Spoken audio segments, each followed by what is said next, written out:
Welcome to another episode of TXCPA Houston Virtual Rolodex. I am so happy you're here. Whether you are viewing this or listening, I'm excited to have you here. And, I bring these guests to you guys, not just to keep you entertained and awake on if you're at the gym, which congratulations, or in the car or working and you're just trying to stay awake at 10 p.m. at night.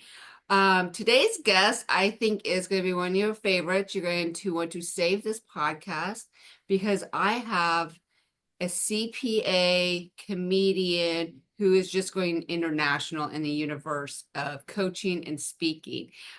He didn't know that about himself. He didn't know where he's going to be going in the future, but I've just said it to the universe. So, John, I'm going to turn it over to you to, tell my listeners and viewers who you really are and what do you do every day? No, thank you. I appreciate it. This is more for the viewers, less for the listeners. But no, I'm teasing. I appreciate you having me on, Kristie, and it's been great speaking at a conference a couple of years ago for TXCPA Houston, and now being a part of this is great. And yeah, I was a former Big Four CPA, left that to do stand-up comedy full-time, wrote 2 Emmy-nominated award shows, have a comedy album on Sirius XM Pandora, done some big stuff. And then I had some near misses in entertainment, and I decided to marry corporate John with comedy John.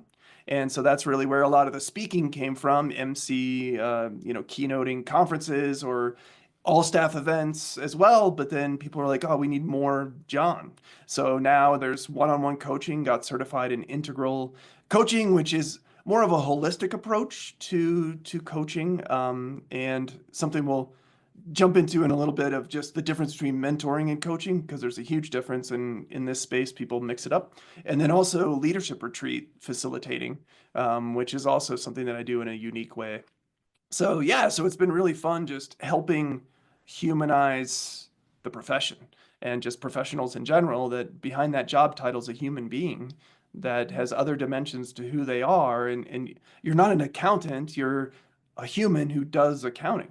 And we forget that part. And so that's really where I come along, and helping people-centric leadership build cultures where that thrives, and humans are living their best life, and then they'll do their best work. Well, you did forget one thing, John. Oh, I'm sure You several. are a author. You are a Yes. best-selling author. I wrote a book and I have a podcast that Yes. Kristie's going to be a guest on shortly. And yes, the book was just featured in Forbes, which I'm excited about. It's won a couple of publishing awards as well. It was named a distinguished favorite by the Independent Press Awards. Yeah, What's Your And? Unlock the Person Within the Professional. It's available on all the sources. And if you like this voice, Audible, you can hear me reading the book. So there you go. Yeah, and I have to say that, John, we met 2019, I think, the first Yeah, time, maybe and then 2018, maybe yeah, that. maybe. Yeah, Yeah, the it's been a few TXCPA years. big one. Yeah, yeah. And at that time it was the green apple. Yeah, it started as Yeah. that. Yeah, and And it was. because when you go to the store, you got red apples and green apples. So can you just give me the history again? Because it kind of Sure. goes into what you're and I just feel it's really important part of the story of John. Yeah, well, What's Your And is a little more on the tin, is what they call it, I guess, in the UK is what someone called it. But it's just you're a CPA and something else. Like, what are those hobbies and dimensions, other dimensions to who you are? Hobbies, passions, interests, beyond family. That's one of them, but there's ones that are just you. Like, what lights you up? And if you say doing a tax return, you're lying. Like, do you do that because you get paid and you're good at it, but and you like the people you do it with, but there's other parts to who you are. Actually, TXCPA member Mark Winburn, he's an amazing singer. He actually passed away a couple of years ago, but he was on the podcast talking about singing to him is breathing in happy. And like, Beautiful. and I said, well, what about IT control audits, which was his job? And he's like, yeah, not really. I mean, I'm good at them and I like them, but singing lights his soul up, and what are those breathing in happy moments for you, the people that work with you and around you and for you, and organizations that find that out. There's skills that people have that you didn't even know about. It bridges generational differences. It bridges DEIA differences. It creates an environment where people want to stay and thrive, as opposed to just leave, I guess. Yeah, and so it did start out as the Green Apple, where if you saw me speak, that made sense. But so many people have thoughts about green apples that they really do or do not like them, or care, and I didn't realize how much. And so if you hadn't seen me speak, it didn't make any sense.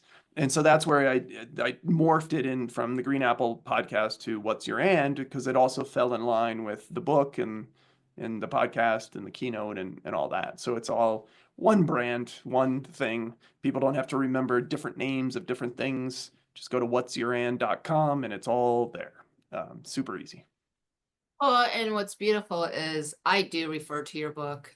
So some of the royalties you get, it's because I Well, keep thank you so telling much. people to go read it because I feel it's really important for the younger generations. And so I speak to students a lot and I go, you're going to be a CPA, but you are also going to be something else. You are going to have that and you need to learn to embrace it Yeah. and have it empower you in the workplace. Talk about it. I mean, when people talk to me, they're like, what are the things you do in your free time? And one, I laugh because what's free time? My Right. time is pretty expensive. Thank you very much. 1 cent a minute. But I like to make handmade cards. I Yeah. also love reading, scrapbooking. I have lots of ands, so it's not just one, but it's what lights you up. I love how you say that. It's your passion outside the workplace, but you can bring it in. I brought my Oh, yeah. creativity into TXCPA Houston on multiple occasions, Yeah. such as the website or the picture behind me, but Yeah. embracing that. And I love your podcast because you are always asking this question of how does organizations do that? And now Right. you're going on to a different adventure, helping organizations in a coaching way. So give our listeners and viewers a little bit more information about that.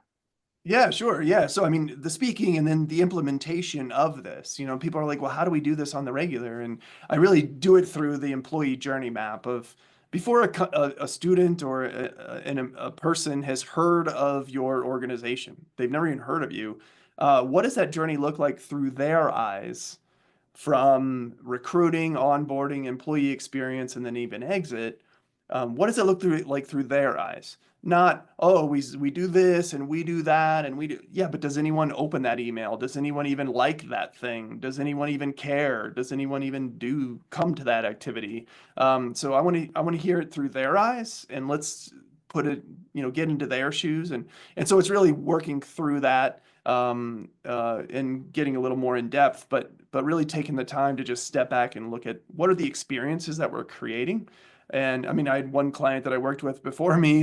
Their first day was an employee sitting down and the HR person reading the employee manual to them. And I was like, well, I would quit at lunch and go back to my old job, because you told me this was going to be a better place. And this first day is the worst day I've ever had in my life. So, I'd rather go back to my old place, which people can do these days, and so it's just, how do we create that experience around it where, yeah, sure, maybe you have to read parts of it, but does it have to be on the first day for the full day?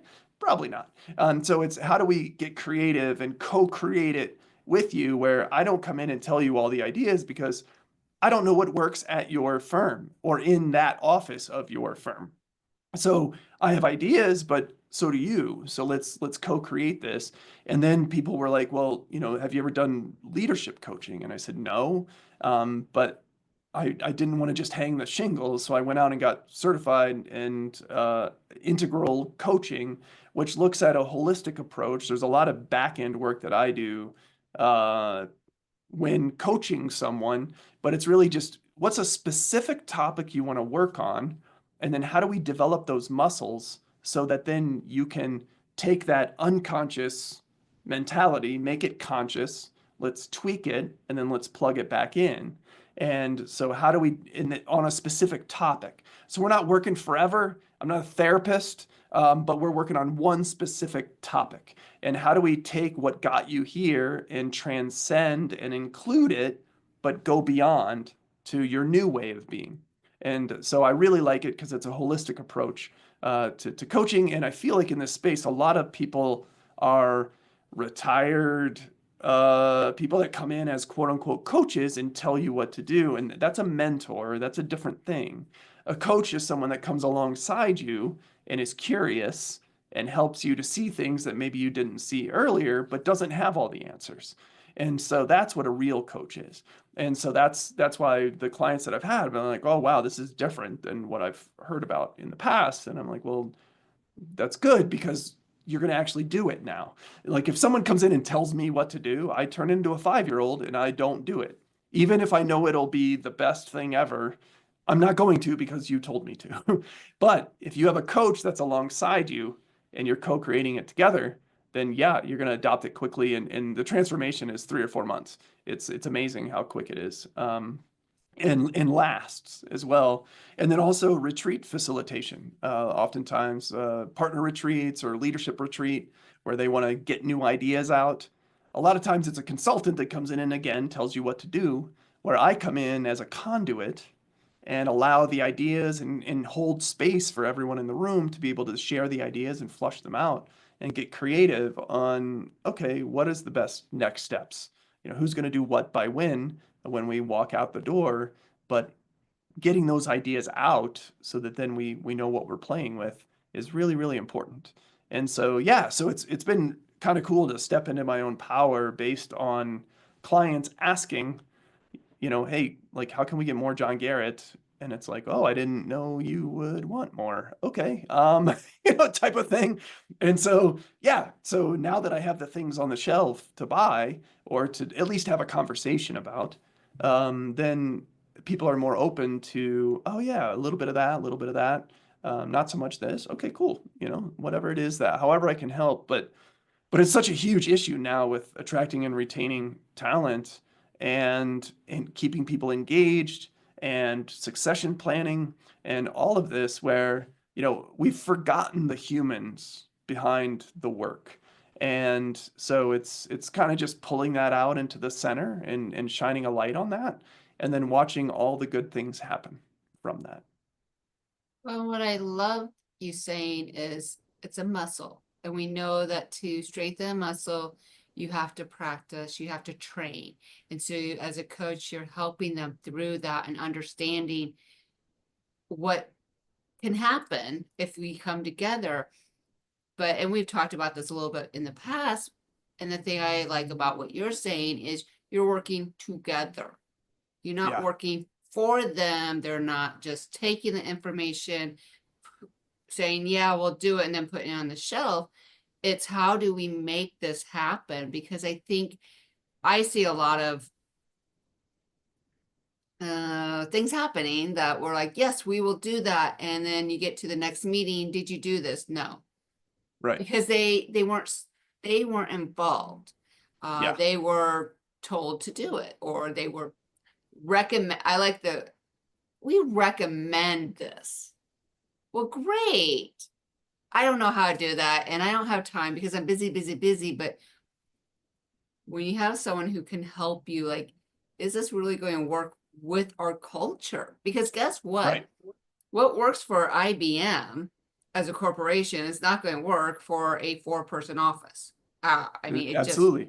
just, getting to know them, I think, is the talents that you're bringing because you have seen so much and you have listened to so many on your podcast and just at the conferences and from everyone. And the thing, like when you go to John, what I love about John is he listens and he's an active listener. He's not just like, yeah, okay, yeah. And then he's off on the back 9 golfing or something. I don't even know well, if he thank you, golfs. Kristie. I appreciate that. Yeah. But, it helps with that coaching and them being an active participant, which is what I'm hearing that you make sure is happening. Yeah, absolutely. I mean, first of all, there needs to be an ROI from the organization's perspective. So whether it's me coming in to speak, whether it's me helping implement what's your and throughout your organization, whether it's me helping coach people that, are new managers or, even partners, leadership roles, or if it's me coming in to facilitate a retreat, What's the ROI on this? Are we doing this for a reason, or are we just putting a band-aid, or are you just trying to check a box? Because if that's your thing, then I'm not your guy. Like, I'm not your guy. But if you actually want to move the needle and you want to make a difference, you want to make a change, I respect you and you respect me enough to let's do this. And we're in. Otherwise, I'm not your person. I'm really not. And, someone else will do it and take your money and, be fine. But I won't be able to sleep at night like that. So it's like, okay, how are we actually making a change here? And let's do this. Now, will it take longer than we expect? Maybe. But as long as we're taking those steps forward and we're intentional with how we're going about it, then how do we create that organization that we all want to be a part of? That we, I'll come out of retirement to, I'm beyond unemployed. I mean, 2005 was when I left corporate. So, but I still have plenty of contacts. And like you said, speaking at the conferences, I have all that inside information from across the board of different industries as well. So there's great ideas from other industries, from your clients, from your customers that you can easily bring in and adapt to fit your organization in your own way. So it's been fun to help organizations just make a difference in so many of the lives of the people that work there, and then now they're getting awards for like best firm to work for, or these kind of things, and it's like, wow, sweet, like we made a difference. This is cool, type of thing. Yeah, and you are making a difference. And that's what's so awesome is to know you and know that it's your heart that's in it. It's not just ego. Because I think that Yeah. sometimes get in the way too, is the ego. And I was just thinking, my I don't know, my little special branding is the unicorn. And I always say, being a unicorn means just accepting your uniqueness. And human beings are, each one of us is made different. We have different needs, we have different values, and each organization is the same way. And so, what I'm hearing and know of you is that you're going in and you're saying you're unique ABC company. Let's Mm, embrace it, empower it, and be the best you can be with who you have on staff. You got to get to know these people. Just yeah. because I'm good at financial reporting doesn't mean I'm not good at business development or marketing.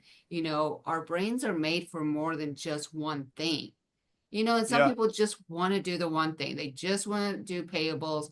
That makes them happy at work. They just want to do their 9 to 5, go home, and have a life outside of work. But how do you know that? You know that because you're going to have John come in, and John has a way of making everyone feel relaxed and just tell their life story, and no one's a stranger anymore. Yeah, well, thank you. Yeah, I mean, you have humans working there that, have other dimensions to who they are. Like I had one really large firm that, the managed partner said, well, you're going to come in and talk to our all staff. And, we have trouble with people coming into the office on a regular basis. And you're going to talk to them about having these outside of work interests. And I said, well, do you think they have outside of work interests? And he said, yeah. And I go, well, how about we find out what they are? Like, I mean, they're there. How about we find out? And then all of a sudden it's, oh, well, you should be staffed on this project because you love mountain climbing and this client makes carabiners. So yeah, because now all of a sudden you're not going to work, you're going to hang out with the coolest people you know. And oh, you brew beer at home. Well, we have a microbrew that's a client. Yeah, you should work with them. Or, we have this customer or that client, whatever it is. It's ways to create those connections. Critical feedback internally becomes not so critical because it's almost like a friend pulling you aside and saying, hey, I know you can do better. Where if I mean, I remember when I was at Big Four and there was a manager that I did a project with, and the only time that he would talk to me was when I messed up. And I never wanted to do a project with him ever again because you never once talked to me outside of that. It was just to tell me what I did wrong. And it's not like I was terrible. So what's up, man? And so that's the kind of thing, is just creating those sticky relationships and creating those experiences at an organization that make you unique and different. And I feel like in professional services, it's really easy to become just, well, our logo is blue instead of green or whatever. And it's like, no, you're the same thing. Like, stop, like, be different. And we're so scared to be different, but that's going to just attract the right people 10 times more and repel the wrong people, which is awesome. Because, man, if you've ever hired the wrong person, it is a nightmare. It'll set you back like year and a half, easy. And so just make sure you hire the right ones. Well, you can only do that if you get off the middle lane and you start to move over to the edge a little bit and be you, individually, but then collectively as an organization. Yeah, and just think of how the clients are going to be if the morale is higher and there's smiles on the faces and not this, oh, Oh, I'm yeah. here again. And the energy is different when you're all moving the same direction. You're not Yeah. struggling, you're not tired.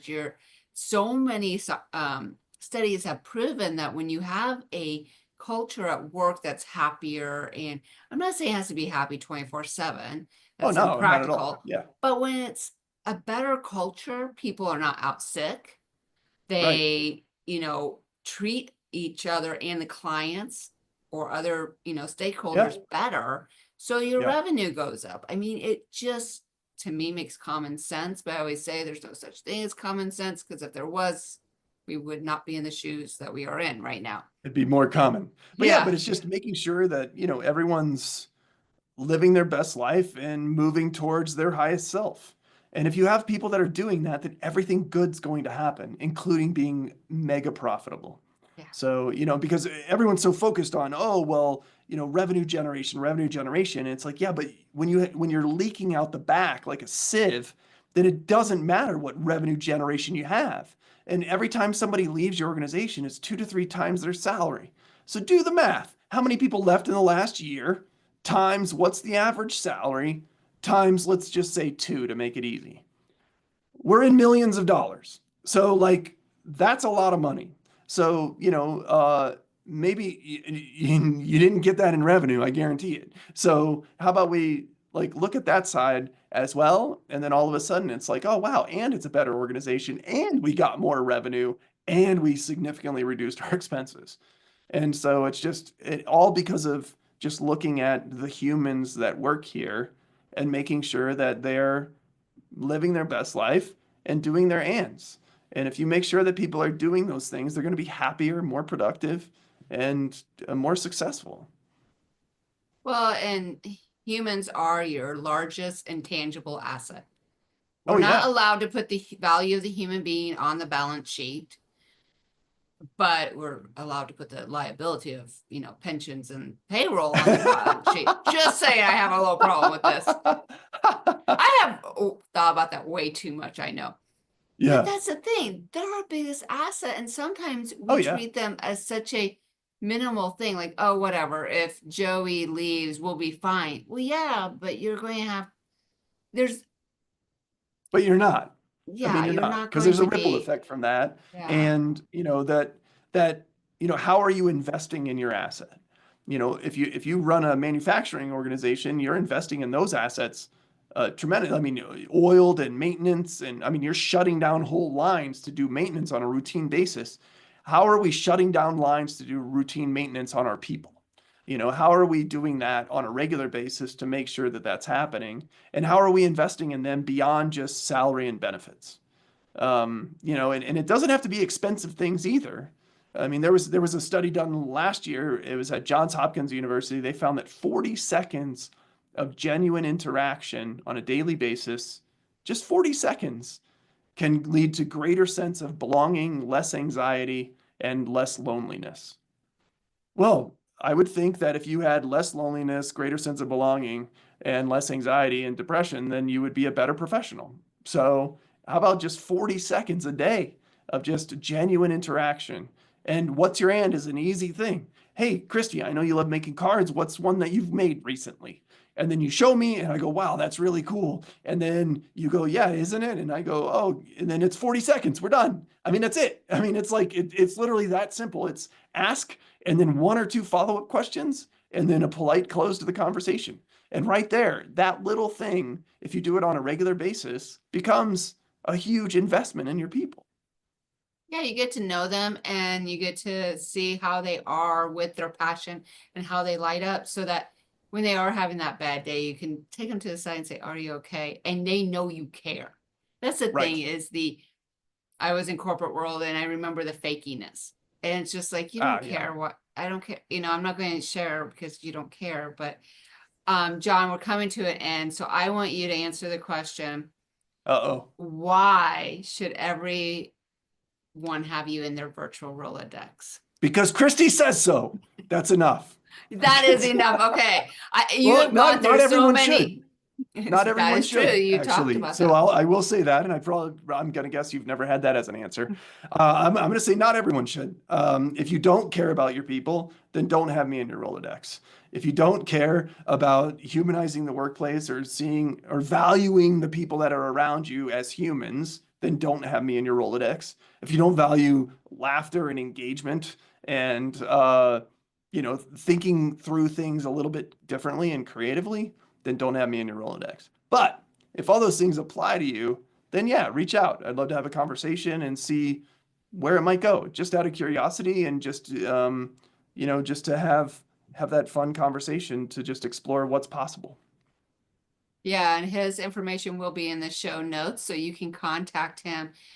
You really, if you know and understand the value of your staff, of yourself even, because sometimes we get so lost in the roles that we play that sometimes we lose ourselves, and we're just trying to go to the next thing, do the next thing, and check the next box and go, that we lose ourselves. So what I love about John's podcast is every week I stop, I'm like, am I doing my and what am I doing for me? And some weeks it is just taking a walk, some weeks it is designing a card, but what is filling my cup? Because we all know if we don't fill our own cup, how can we fill the cups of others? And I know in the CPA profession, but also other professions, including teachers and doctors and nearly everyone that comes across my desk, sometimes I feel are burnt out. And I feel it's because they lost their identity. And John's here to help us find our identity again, find out Yeah. what is our and besides our profession, and make the best of life. Any last words, John? No, I appreciate that so much. I mean, it's resonated with people that are about to retire. It's resonated with stay-at-home parents when their child goes away to college. It's people that have abandoned parts of themselves because they feel like they've needed to. So I just come along to help you find those parts again, and let's make you a bigger, badder, stronger you. Well, thank you so much for being a guest. I appreciate all that you do for the world, honestly, because we do have to remember what's our and go after it. Well, thanks, Kristie. It's been awesome.